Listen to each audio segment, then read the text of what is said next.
Hi, my name is Greg Kaiser, and this is Think Supersystemic. We explore the science, art, and economy of interconnectedness. Today, our guest, Erik Hoel, is a research professor at Tufts University, where he studies consciousness and emergence. Our conversation with Erik today is going to focus on a hypothesis that he put out into the world recently. It's about the function of dreams, fiction, and art. Hi, welcome, Erik. Hi, thanks so much for having me, Greg. Yeah, thanks for being on the show. I'd like to dig in a little bit on that recent essay that you wrote. But before we do that, can you give a brief overview of your current work and kind of your background? Sure. So I got my PhD working with Giulio Tononi, who's probably well known for being one of the leading researchers on consciousness.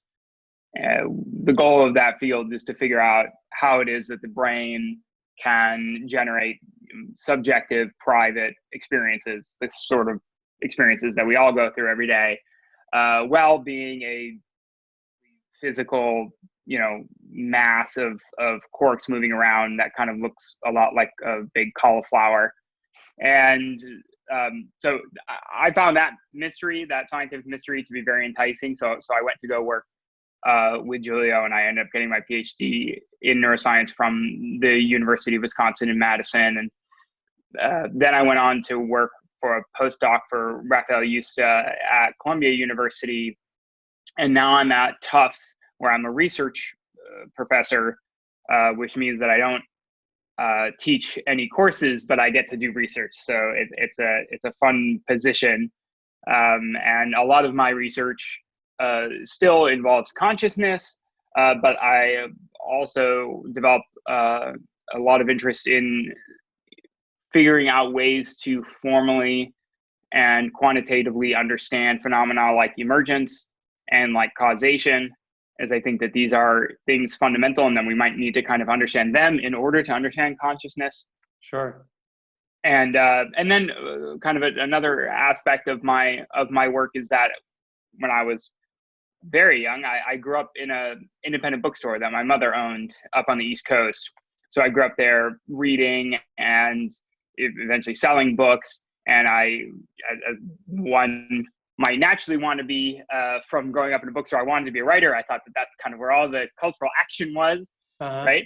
Maybe I had a very kind of particular view of the world. So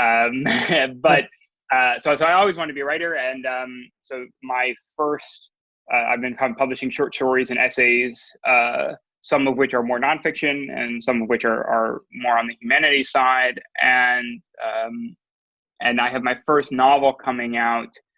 It's been delayed due to the COVID crisis, but it's coming out in April now of next year. Okay.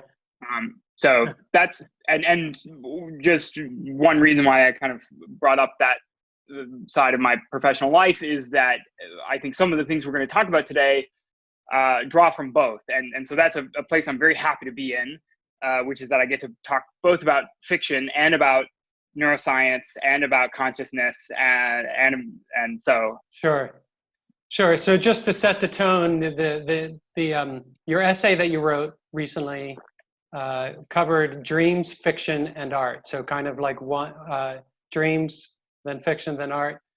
So I would love to dive in a little bit and start with dreams and have you kind of maybe go over what the current prevailing wisdom is on what dreams are, what purpose they serve, etc. How much do we know? How much do we not know? And that sort of thing. Sure, absolutely. So dreams are one of the more understudied phenomena in neuroscience, which is surprising given that we spend, a significant portion of the day, it kind of depends a bit, but maybe somewhere around 2 to 3 hours even, in dreams ourselves every single day. It's pretty well recognized. Now, in the field, it's developed to the point that we have a pretty good understanding of sleep physiology. So we have a good idea of how the brain enters the different stages of sleep. We have a pretty good idea of the neuromodulatory effects that essentially paralyze the body and prevent and inhibit any sort of input while kind of keeping the brain into this wake-like state. There's good evidence even that, it used to be that there was non-REM, people might recognize these terms as non-REM sleep, so non-rapid eye movement sleep, and REM sleep, rapid eye movement sleep. Rapid eye movement sleep is like when you see your dog kind of twitching, on its bed, and you can see that its eyes are moving a lot. That's REM. It's very clear that they're dreaming. Mm-hmm. So dreaming has always been historically very associated with REM, but we're actually finding out now that dreams occur during non-REM, and that if you wake up people during non-REM, and really it's more about this localized wake-like activity in the cortex. And if you find like a hotspot of stuff that kind of looks like it's firing, stuff as in sets of neurons that look like they're firing as if they were awake, that means that you probably are having a dream. Mm. One thing is that in terms of overall sleep physiology, particularly in the last decade, there's been some significant advancements in understanding why we actually sleep.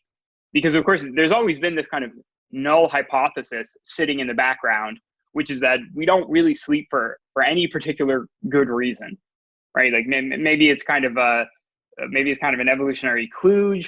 Maybe it's just better to not have an animal running around, for 12 hours of the day. But I think most of those sort of null hypotheses have kind of been put behind us. We have a really good understanding of exactly why, particularly non-REM sleep, or what's also called slow wave sleep, which is when big slow waves of activity traverse the cortex. It's basically neuronal dynamics that look very, very different from wake. If you saw that during wake, it'd be very, very bad. It'd be pathological. But during sleep, it's completely fine. We have a very good understanding of that sort of thing, which is essentially, there's some good research recently that the brain is literally flushing itself with cerebral spinal fluid. So there was this discovery of this system where the brain just flushes itself with cerebral spinal fluid during slow wave sleep, which is generally dreamless. And it clears out all these metabolites, all these like waste products that go along with thought. Like thought creates a lot of waste, right? And then your brain flushes that out. So we have some good hypotheses about non-REM sleep. We have a very, very few good hypotheses about REM sleep. There's some stuff, we know that dreams probably are in some way important for memory, but I'm extremely skeptical of the few hypotheses that were put forward. I've actually been digging around a lot in the history of the field of dreaming research, and it turns out that Francis Crick, one of my kind of favorite neuroscientists after he entered neuroscience after discovering DNA, he had kind of put forward this theory of dreams in the early 90s, that dreaming was all about reverse learning. So it was really about forgetting. And then a competitive hypothesis was that dreams were about somehow consolidating or replaying or storing memories, like daily memories. But the problem is that if you look at people's dream reports, and if you just think about yourself, you basically never just dream your day's events again. I mean, at the very smallest outsets, you might have a dream that is something involving, that could be interpreted as involving something, that you're anxious about or something like that. But it's actually incredibly small. Most dreams are just fabulous, hallucinogenic trips, right? Like they're just out there. Yeah. And in fact, one of the, if you do actually have a dream that's repeating, that's replaying, it's considered pathological. It's a symptom of PTSD. So the only people who really have dreams that just like are replaying actual lived events are generally people with diagnosed PTSD. All other dreams are not replay.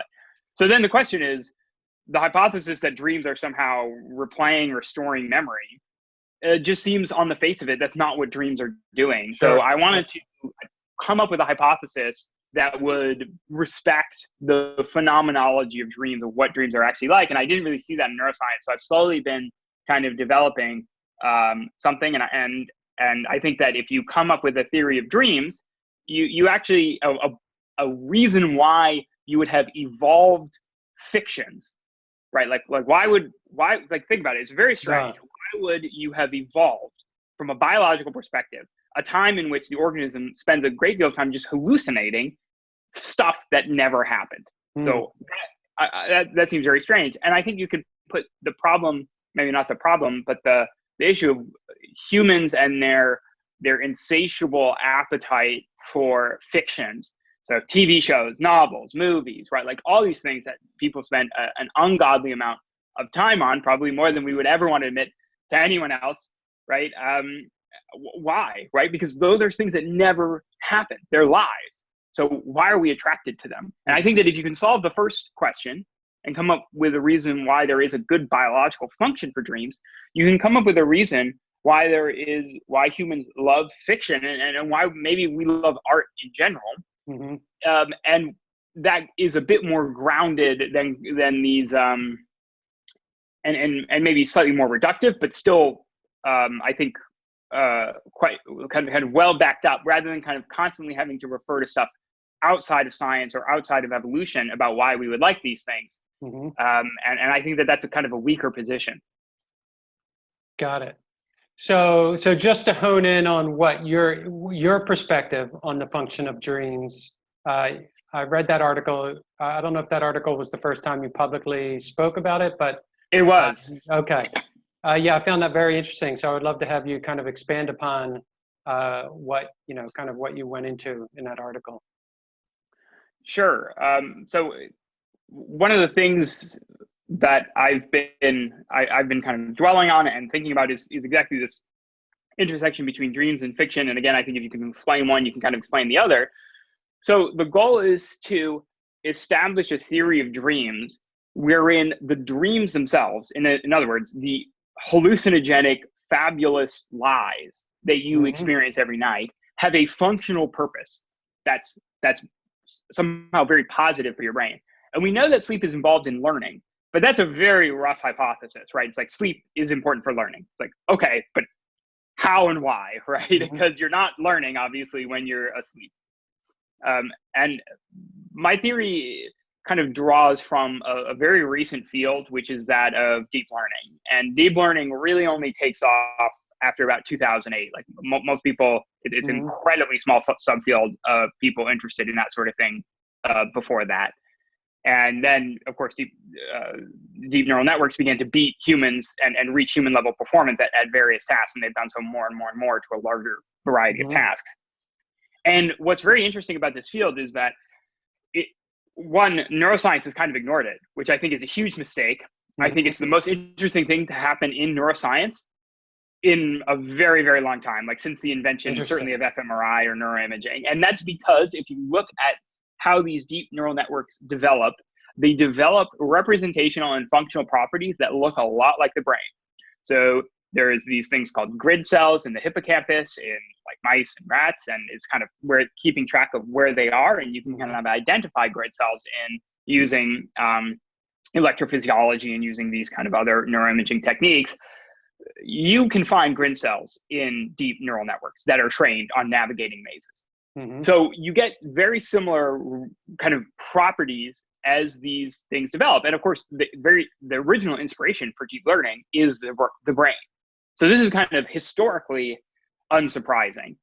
And if you look at, and I think neuroscientists have been stuck in this paradigm where when they think about memory and they think about performance and they think about intelligence, they're very much in this paradigm where they think, memories are this kind of thing. It's basically a computer metaphor. Memories are this file or something like that is stored in the brain somewhere, right? And then we can kind of store that well or store that poorly. And then maybe sleep has something to do about storing it well, right? If you look at deep learning, those metaphors don't really exist in deep learning. The metaphor that really exists is this, and the broad functional perspective on learning is that deep neural networks fit to a particular task, and they fit to a particular task just by these changes in synaptic weight via the backprop algorithm. And then when they fit, they have this issue, which is that if you keep having them learn on this data set, they will eventually overfit.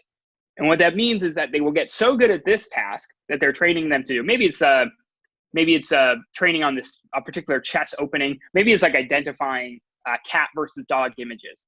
And so you just keep training on this data set of cat versus dog images. And if you keep doing that, eventually the neural network will do something called overfitting, where because it's so good at this particular task, it will actually become very poor at generalization, in that when you give it new cat and dog images that it hasn't seen before, it does not perform well on them. And you can literally track when this overfitting begins to occur, because the portion of the data that you've held back in training the network, the performance on that begins to decrease significantly, but your performance on the data that you're training on continues to kind of get better and better and better. And overfitting is a ubiquitous problem.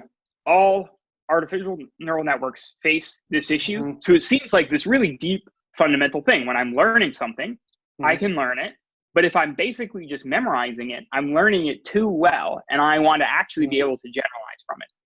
And if you look at the way that people in deep learning prevent overfitting, they do it in a couple different ways, but they all have a lot of commonalities. And so one big thing is just, of course, expanding the training set. So expand the training set as much as possible and make it as less self-similar as possible. Mm-hmm. But that's easy to do if you kind of have infinite data, but in most cases you don't, right? Another case is to take the input data and to warp it or corrupt it. Mm-hmm. So you kind of corrupt it and you bend it into all these weird hallucinogenic ways, mm-hmm. right? And when you begin to deviate a lot from the training set, mm-hmm. you begin to improve your now generalizability, because you're kind of the network is getting very kind of strange out there input. It's dealing with this noise. And basically people in deep learning refer to this literally as noise injection. Mm-hmm. So probably the most common way to deal for deep learning people out there, the most common way to deal with overfitting is something called dropout. Which Hinton has argued, one of the founders of deep learning has kind of argued strongly for. Mathematically, dropout is a noise injection. So it's kind of a dropout is when you remove neurons randomly from your network, and that actually improves the generalizability, which is a very strange thing. Again, this is because mm-hmm. this overfitting is not something that's intuitive from this computer metaphor of memory. But mathematically, that kind of actually does the same thing as this corrupting input. Now, if you think about the brain and you think, wait a minute, the brain is basically a big neural network. Now, obviously, it has some differences. It has to be, the things we talk about in the brain have to be biologically realistic. There's a lot of debate about whether or not the back propagation algorithm will actually work in the brain and so on. But certainly, I think the challenges that it will face will be very, very similar. And so I think that what happens is essentially that when the brain goes during the day, it learns and it learns and it learns.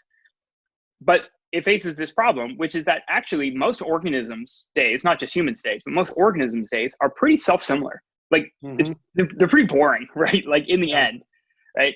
And I think that if your daily experience is kind of is very self-similar, then you have this problem where you're becoming very fitted to what you're doing, mm-hmm. but that's going to lead to a lack of generalizability. So the brain figures, okay, well, how do I do this? Well, I can't do dropout, and I can't just go in and delete neurons randomly because those are useful. Don't want to do that. But I can create a bunch of corrupted inputs during this time when the body's offline. Mm-hmm. And I can basically do a noise injection. So when the animal goes, it learns during the day, fits to its organismal task. If you're a beaver, you're fitting to beaver stuff. If you're a lion, you're fitting to lion stuff, right? If you're a human, you're fitting to human stuff. And then you go to sleep, and then the brain tries to radically expand the training set by doing a noise injection and basically just creating this noisy stream. And of course, it's not pure noise in a mathematical sense, because it as the noise goes through the neural architecture of the brain, it's interpreted in a way that the brain kind of understands. Mm-hmm. And the theory is that the purpose of dreams is to prevent this daily overfitting, and that the brain cycles between fitting during the day, avoiding overfitting at night, fitting during the day, avoiding overfitting at night. Interesting. And so this would seem to indicate that it's primarily reacting to the overfitting, and this is an adaptive mechanism, right? It's a way of adapting to your environment in a way. Is that yes. Right? Yeah. So this would make the claim that this is just as the overfitting of a neural network is something that basically all neural networks fit. It's something all machine learning people are always thinking about, right? And mm-hmm. and there's kind of a way out of it. There's no kind of way to just construct networks that like never overfit and ever, right? Similarly, biology faces the exact same issue. There's no way to construct organisms' brains that don't overfit. because it's just the price you pay for learning. So you have to come up with mechanisms that combat this overfitting. And the hypothesis is that dreams are an evolved, highly shared mechanism and conserved mechanism across species, or certainly across animals. All the animals that do a lot of learning, by the way, are the ones who dream. The animals that don't do a lot of learning are the ones who don't dream. Okay. So, sorry, I shouldn't say animals. So for example, fish and reptiles like don't really seem like they dream that much. Yeah. But generally, they're not nearly as intelligent. They don't have as much individuated behavior. Mm. So, but for mammals, certainly, I would argue this is strongly conserved and there's strong evidence of dreaming, and that the function is just to literally go through fabulous hallucinogenic experiences. Your brain is learning as that happens, in that the synapses are, changing in response to these hallucinogenic experiences as if you were awake, but they're so far outside your training set, with your training set being your daily life, Mm-hmm. that it drastically improves generalizability. And then if you kind of think, well, what's the fundamental difference between me hallucinating experiences and you creating an artificial experience that's drastically different than my own life? And that might be, say, watching a James Bond movie, right?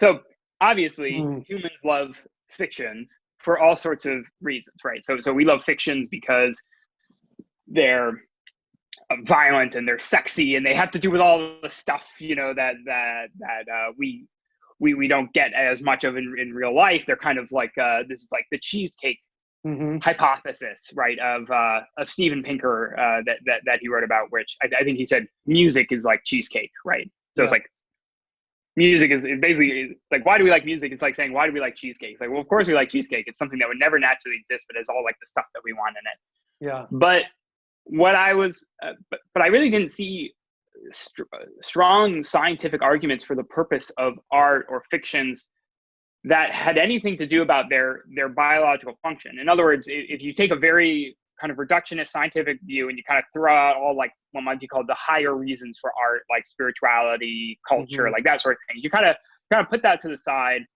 The remaining arguments are basically stuff like the cheesecake argument. There's a few arguments like the like that humans are kind of like bowerbirds, which bowerbirds are these birds that build these huge structures to attract a nest, right? And it's like the male artist comes along, and he's like, look what I can do with my brain, right? And then that's attractive to females. And I think that these are very, very reductive.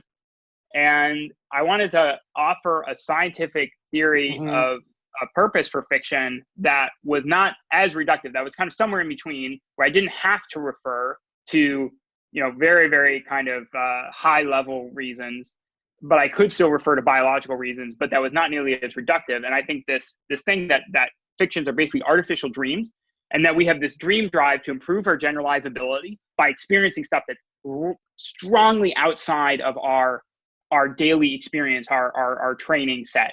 And by, a storyteller or a shaman or like an original fiction teller is basically someone who's providing these artificial dreams to the community that are really like out there, right? And that this provides this generalizability for humans in particular. And we need that a lot because I think we're so smart and we're so good at fitting that probably in a sense we've outsourced some of our overfitting mechanisms out into the environment. And that's why maybe is kind of one of the really deep reasons why humans are so attracted to fictions, and also why they actually have a function and a purpose, in that you would expect someone who absorbs a great deal of fiction to have maybe not specific factual knowledge, but to be very, very good at generalization and to not be too fitted in any particular way to any particular task. Interesting. So the one way that dreams and fiction differ is that dreams we kind of keep to ourselves, and fiction and movies and so forth is something that we socialize. So are you thinking that this is kind of like an adaptive mechanism of the species in a way, in the fact that we socialize it, and story, and even movies, like once somebody creates a movie and it becomes popular, you see that there are a lot of very similar movies that come out. And I'm wondering if this is part of the evolution of our idea space in a way, or kind of socializing what happens in our dreams, or socializing that function. Yeah, interesting. I would put it as when you have a biological drive for something, and we do have a biological drive for dreams. I mean, certainly we know we have a biological drive for REM sleep. There's very strong evidence of that, wherein there's something called REM rebound, wherein if you delay someone's REM too much, they'll have more later. So, it seems as if, we really need this stuff in like a fundamental way. And so when you're dealing with something where there's this biological drive, I think that there's going to be an automatic kind of, the moment you can start fulfilling some of that drive artificially, you're going to start to do it. By artificially, I don't mean that it doesn't necessarily even accomplish the same things. By artificially, I mean that, obviously someone telling you a story or you reading a book is not the same thing as having a dream. But in a sense, it's a similar expansion of the training set, right? In that you're dealing with characters, people, and so on, who are so far outside of your experience. And there is something extremely attractive about that. And I do think that obviously, and this is where it begins to meet these higher, I refer to them as kind of higher concept reasonings about why humans like art. So we like art maybe for the social reasons, for the spiritual reasons, for the fact, for aesthetics, like for the fact that art is fundamentally beautiful. We like all those things. And this theory is not in contradiction to any of that. But it does say that there's this very, very deep core. And the deep core is that our brains need experiences that are, one might call them corrupted, in that they are very different from waking life, even if the different things are fake, right? I mean, I think it's always been the case. One can kind of frame this perspective of, AIs from space come down and they're like, why are you all spending so much time learning stuff that is not real? Like, it's very strange. Like, why don't you just learn the real stuff, right? Which is like facts about the world. And yet you actually spend most of your time learning non-facts. You spend most of your time learning lies. Like, that's crazy. And I think this would provide a good answer. It'd be like, yes, but the reason why we do that is because we're constantly in danger of overfitting. So we constantly want to improve our generalizability. And it gets to this very subtle effect. I mean, I once read an essay and it kind of stuck with me.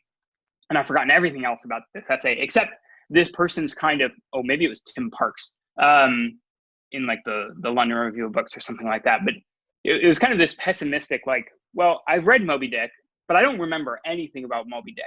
So like, why am I even reading books? Like, if I read a book and then in 5 years you ask me, specifics about the book, the chances are that most humans will not remember, what really went on in the book. So the kind of question is, so are these just like this ephemera that we leave behind? Alternatively, the goal of reading a book is not to memorize the book. In fact, that would be, in a sense, almost contrary to what the book is good for. If the book is good for expanding the testing set and preventing overtraining and improving generalizability, then what you want is the experience of it, and that will, leave some sort of fundamental imprint somewhere in your synaptic weights. But the imprint that it leaves is probably that you have slightly more noise, you've slightly expanded your, experiential world in such a way that you're no longer so fitted to your daily life. So it's a very subtle effect, right? It's a very subtle effect of consuming fictions. But I think an incredibly important one if we look at, say, the incredible importance of generalizability in deep learning. Yeah, interesting. So do you think as we get closer and closer to artificial general intelligence and perhaps artificial superintelligence, do you think that overfitting will go down as we kind of approach those, and therefore the need for this kind of functional dream thing that we have in creating of fictions? So I think that, well, one, I'm kind of on the books as I don't really view superintelligence specifically to be a problem, because I don't think that it's very well defined. So far. So if you look at the actual progress of deep learning, the more specific the task, the better, and the easier it is to train a network on it. I don't think that there's any good evidence of like strong general intelligence in the sense of what we mean by worrying about AI from any existing systems. Like there are these static structures that take the input of what we give them, and then they output what we give them, right? So I mean, if you work with these structures and you boot it up in Python, you're not like afraid of it, right? Because it's just sitting there. Like it does not do anything in any sort of intentional or action-based way or agent-based way. I think eventually we will start building more agential AIs.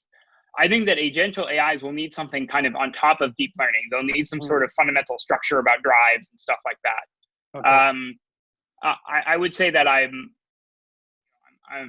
do support AI safety efforts, but I'm not particularly immensely worried that just around the corner we're going to get this super intelligence and we can kind of forget about fictions and forget about our own brains and forget about all these things. I think in 150 years people are going to be reading books in spaceships. I'm relatively conservative about how fundamental you'll get as change. I think certain technologies are kind of perfect, right? Like spoons are perfect.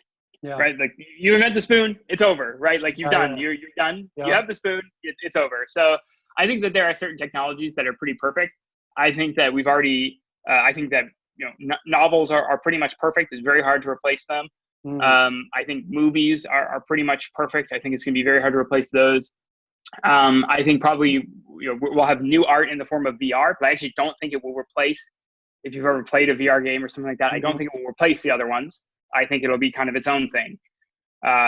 So anyways, just to say that I think these problems of fitting and overfitting are things that are going to be around us for a long time. I haven't seen any evidence that it's possible to, in theory, avoid the issue in artificial neural networks. I mean, I'd be open to it. I mean, it's always the case that sometimes there might be some mathematical proof that something is possible, but you need stuff the size of a galaxy, right?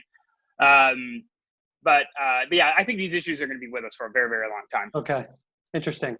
So just to, maybe we can just wrap up. I'd love to know if you have made any observations or, just reflecting on the current time that we're in with the coronavirus, understanding that so many people, I guess, are probably having different dreams these days or imagining different futures. And I'm sure a lot of people are actually creating movies and fiction and so forth based on what they've experienced during this time. So I'm just wondering if you kind of observed any, opportunity to kind of apply what we're talking about here in terms of dreams into fiction, into reality, and helping us kind of get through this incredible time. Certainly. So one thing that was true is, especially at the beginning of the isolation period, I think #pandemic_dreams trended on Twitter. And there was a spate of news articles about how people were reporting more vivid and intense dreams. And some of those have kind of continued. Now, I think so little is known for sure about dreaming that it's hard to say the cause, but I think, one might just be that people were kind of dream deprived. So now they're going to dream a little bit more, and that's going to kind of lead to more vivid imagery. I think that the alternative hypothesis and kind of well framed under this theory of dreams as acting to prevent overfitting would be that by moving people into isolation, you are creating incredibly self-similar training sets in that everyone's days are much more similar to the previous day than everything was 6 months ago for most people. And of course, that's a recipe for overfitting. Right. So I would expect that the brain, to compensate for this, notices that there's a lot of overfitting going on and begins to, to try to amp up the number and amount of dreams, thus explaining the kind of reports of this increase of vivid imagery and the increase in dreaming. Now, of course, that's kind of I have no proof of that. This is like a post hoc hypothesis of me just like looking at it and saying, well, this does fit within the theory. I also would expect that people would, kind of also begin to kind of artificially substitute with TV shows and books and stuff like that. And I think that that's perfectly natural. And again, I think that there's a sense in which it's good, right? Like I want to provide a space. There has to be this space in which, like, obviously, watching, bad TV for 12 hours, which, a day, we should have some sort of internal mechanism, just like we don't eat cheesecake for 12 hours a day. We have to have some sort of internal mechanism as a culture to say, like, that's not the best idea. Yeah. But there also has to be this space in which we say, well, listen, there's actually some good, a lot of good that comes from consuming fictions. Like, they're not just cheesecake, they're not just candy. They actually do have a fundamental functional purpose. Mm-hmm. And maybe this is it. So, feel free to, consume fictions to improve your generalizability in this crisis. Because, I mean, at least it's something we can all do. Yeah, I love it. I've definitely been into getting into some fiction, so it's been helpful. Great. Well, thanks so much for joining for this conversation today. I think these theories, these hypotheses are so interesting, and I think just your work in general and consciousness. I'd love to have another conversation with you at some point, specifically on consciousness that you studied with Tononi and so forth. But for today, this was super helpful and interesting. Thanks so much. Great. Thank you so much, Greg. It's been an absolute pleasure. All right. Thank you. Have a great day. Bye now. Ciao.